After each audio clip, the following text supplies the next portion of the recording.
Hi there, welcome to the I Ching Cafe. My name is Belinda Dovston and welcome to our weekly I Ching overview this week for the week commencing the 10th of April 2023. Last week we had an interesting energy, 3 changing lines, right? We had retreat, hexagram 33, and the small tames or the small accumulates, hexagram 9, working with understanding where do we need to withdraw from something that is not right for us right now, and how do we encounter these difficult people who try to hold us back from removing ourselves from a situation not of the highest and the best. So what happened for you? What retreat did you become aware that you needed to make, and where might those challenges in retreating have come to your awareness? In particular, some of the people who are holding on to our coats and trying to prevent us from withdrawing, and some of the challenges in being able to get out of it quickly. Okay, please do share a comment. What came up for you last week? This week, as we focus our attention on what the I Ching is asking us to pay attention to, we focus on our first hexagram, our first flow of change for this week, which is hexagram 25, innocence, also called the unexpected, or also called disentangling. I love Stephen Karsh's framing of this hexagram of disentangling, because what this hexagram really tries to do is get us back to the innocence of youth. There is something here in the way we are approaching a particular issue or aspect of our life where we are trying to be too complicated and too clever. Okay, when we try and come up with all these clever, complex, intricate solutions to things, when we have to work really hard to be clever and to come up with all these loops and hoops, what tends to happen is we entrap ourselves in the outcomes of our own convoluted thinking. So this hexagram says, let us free ourselves from all the adulting, okay? All the memories and associations and illusions and delusions and phobias and stuff that we as adults have that we've developed from life, okay? We get back to being the child that looks at everything as if it's seen it for the first time. Wow, wow, wow, okay? Everything's a wow because we've seen it for the first time and we haven't looked at it with so much skepticism and doubt and fear and phobia, okay? So when we think about this week, what it's asking us to do is to disentangle from the complexity, right?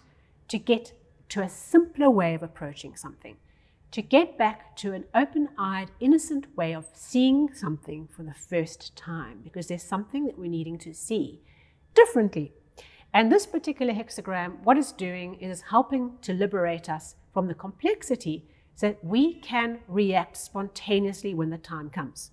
If we are so trussed up in yarn and string and chains, okay, of our own creation, when the opportunity presents itself, we're like, we can't act, we're trussed up, we're tied up in complexity, and we are unable to move with agility, okay? So this week, in your business, in your personal life, in your families, loved ones, think about where you have become too complicated, over complex in your approach, and there's not much room to react when the moment comes, okay? Because the opportunity can present itself this week. And if we have this in mind, if we have this idea of not being overly complex, we can see a way through to capture the moment. Okay, so that is how we're going to work with this flow. We are going to become innocent children again, right? Wise, but open with wonder and seeing things as they are, not seeing things with all the complexity we have wrapped around them and trussed ourselves up like chickens because we've been overcomplicated. We need to disentangle, okay? And that is our key focus for the week. Now we have one changing line in the second position, and this changing line is an interesting one. It gives us a further insight around this disentangling. And there's opportunity here, but the symbol that is being shown with this changing line is that when we are plowing and preparing a field, it's not the time that we harvest. If you've ever done a course or listened to Bob Proctor, he's passed now, but he's really an incredible teacher. And he had this saying, there's a season to sow and there's a season to reap, and you don't do both in the same season. Okay. And this is what I'm going to be working with. I want to hear Bob's words in my head this week as we work with this idea of this changing line, that we've got work to do in this field. We are not harvesting yet, okay? But this field is ripe with opportunity, okay? The unexpected, the miraculous can manifest through this field, right? Because this hexagram is the unexpected. This is the unexpected pregnancy hexagram, okay? Which is always a surprise, okay? And so it's that idea of the unexpected births and new beginnings and seeds that can burst into life. But we have to plow the field. We have to get ready. And we have to be willing to be patient that we are now plowing, okay? We are not harvesting, but we will be harvesting when it is the season to reap. Okay, so that's how we work with this changing line. We develop patience and understand that our actions need to match the time. Okay, maybe for you this is a reaping season. Okay, then that's great. But maybe it's a sowing season. And for us, certainly this changing line seems to point, we are sowing seeds and we are creating the opportunity for the unexpected to manifest in the field.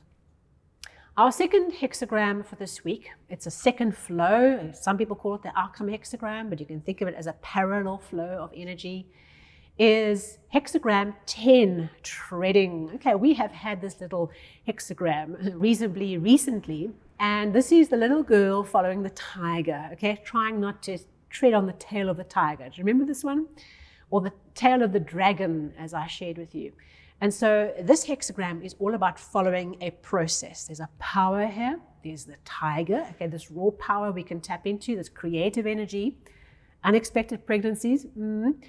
And what we can do is we rush into this power and we are unthinking, okay, and too childlike. We can just run ahead of ourselves and we can stand on the tail of the tiger or the dragon, and they can turn around and maybe give us a little nip or even worse. So this is about process, following a process, putting one foot in front of the other, almost like our monthly overview of hexagram 53 development, of making that progress step by step. We can follow the tiger, we can follow the dragon, the energy, but we have to follow a process and we have to just keep moving forward. There's lots of energy, lots of opportunity if we can follow the tail of the tiger in a calm, step-by-step manner. That's how we tap into this wonderful energy. So this week we have the unexpected pregnancy, right? Disentangling, getting unstuck from all the tetherings that we've created from our complexity. We have this field that must be sown or reaped, okay? Can't be done both at the same time. We're planting seeds here. We have to be patient for the future. There's opportunity. It's ripe with opportunity. Have patience. It will take time, but it's coming. And we have this path. Create a process. Tread the path. Don't run too fast or stop. You just keep moving because there's energy. The dragon's here. The tiger's here. But we have to let it lead us forward without standing on its tail. It's about being overzealous about tapping into this energy. What an interesting week. Can't wait to hear how it pans out for everybody. And so, yes, I look forward to seeing you next week. Good luck for the week, and please do like and share this episode if it was meaningful to you, and follow, subscribe if you're new to the channel. You know what to do. See you on the socials, and I will see you soon.